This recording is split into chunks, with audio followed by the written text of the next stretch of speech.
Hello guys! Welcome to the tutorial of Farmonaut's web app for satellite monitoring. Here you can see a field is visible. Once you have added a field, you'll be able to see all your fields here at the bottom with their details. We have the analysis scale, so it's easy for even a very simple farmer to understand what these indices mean and what these colors mean.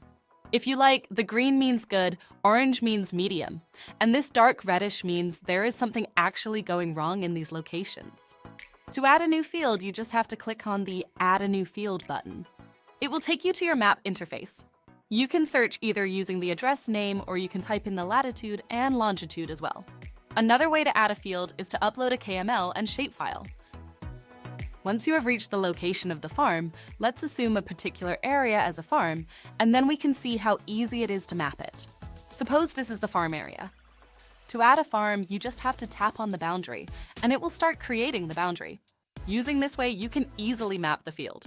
Click on the Submit for Pre-Processing button, and you'll be taken to a screen where you can make the payments.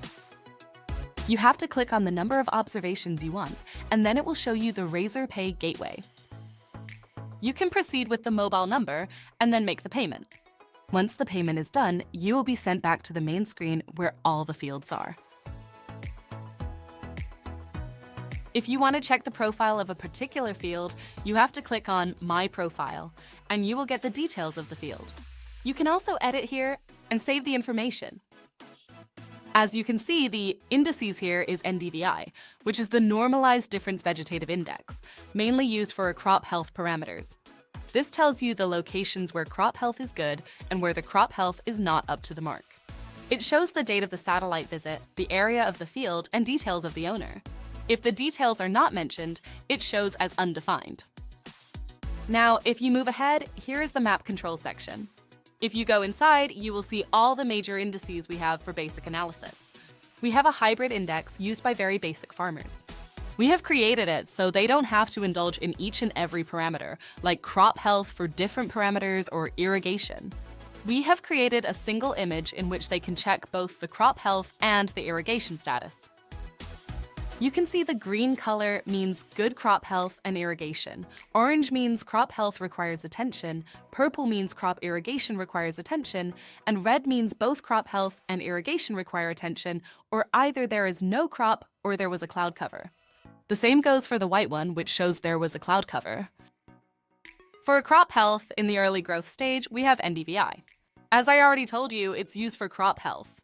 In the very early growth stage, or when there is not a dense canopy, NDVI is used. For crops with a denser canopy like soybeans or maize, or in later growth stages, we recommend using NDRE, another parameter used in later growth stages. This also comes with its own color coding.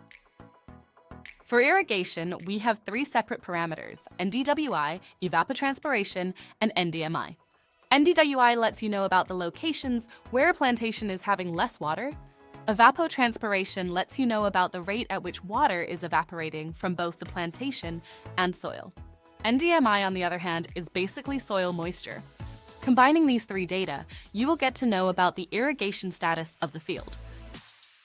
For soil health, we have SOC, soil organic carbon, mainly used before sowing and after harvesting by farmers. It comes into the picture once you have to pick the soil samples for soil testing. Generally, farmers take random soil samples, but instead of random picking, we recommend picking the locations where our map shows that organic carbon has declined. What we have seen is that locations with less SOC have a high chance that all the other nutrients might also be declining. We recommend taking soil samples from where there is less organic carbon showing on the map. Otherwise, you can take other samples as well. Then we have the Digital Elevation Model, DEM, mainly used to understand the evenness of the farm. It tells you about high, medium, and low-lying terrain areas, helping you to understand the locations where there is a chance of waterlogging. If you know in advance the locations that are uneven in the field, you can either level them or make arrangements to pump out the water when waterlogging happens. These are the major parameters used by any farm or company using our platform. I will now show you the report section. Once there is a satellite visit, every 3 to 5 days depending on the location, within 24 hours you will receive a report from us. If you have subscribed to our WhatsApp, you will receive the report on WhatsApp as well. Otherwise, you can see the report on our dashboard or mobile apps, and it will be sent to you via email as well. These are the days on which the satellite visits happened. Once you click on it, you'll be able to see the report here. You can download the report, change the language of the report. There are multiple language supports. We recommend our farmers go to the second page initially. On this page, you will see a map of the field bifurcated into 9 directions, making it easy for the farmer to understand where they have to go and check. In this map, we indicate the directions requiring crop health attention and those requiring irrigation attention. Farmers know their field's directions well, so it's easy for them to understand which locations require attention. Once they are happy with the report and understand it properly, we recommend going to the other pages containing all the parameters with the scientific background behind them and the analysis scales. Apart from the basic satellite indexes, we also have radar data, mainly microwave data. When there is cloud cover or rain, the multispectral satellite wavelengths cannot penetrate the cloud. In such conditions, microwave sensors come into play.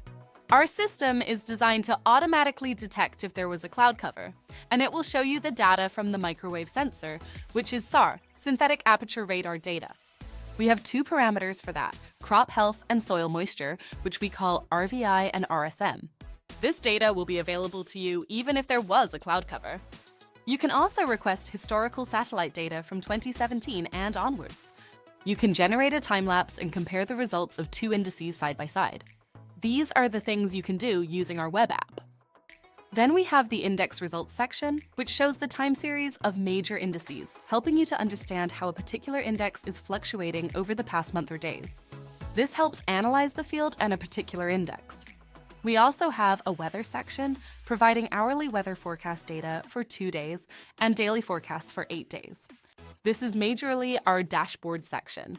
If you are in another section and want to go back to your fields, just click on the My Fields section and you will be sent back there. If you click on Show All Farms, you will be able to see the details of all the farms. Farm ID, username, description, units used, total area, subscription duration, farm added on, and if it is an active or expiring field. You will get to know how many farms you have, the area, active farms, and expiring or expired farms. You can search from here and renew your farms. You can shortlist which farms you want to renew, and based on that, click on the Renew button. First, select the farms you want to renew. Suppose these are the 2 farms we want to renew. Click on Renew, and it will show you the pricing for that based on the area. Click on that particular duration, and it will take you to the payment gateway where you will be able to make the payment. This is just an overview of Farmonaut's web app for satellite monitoring. For more details, please visit our website or contact us to get started. Thank you for watching!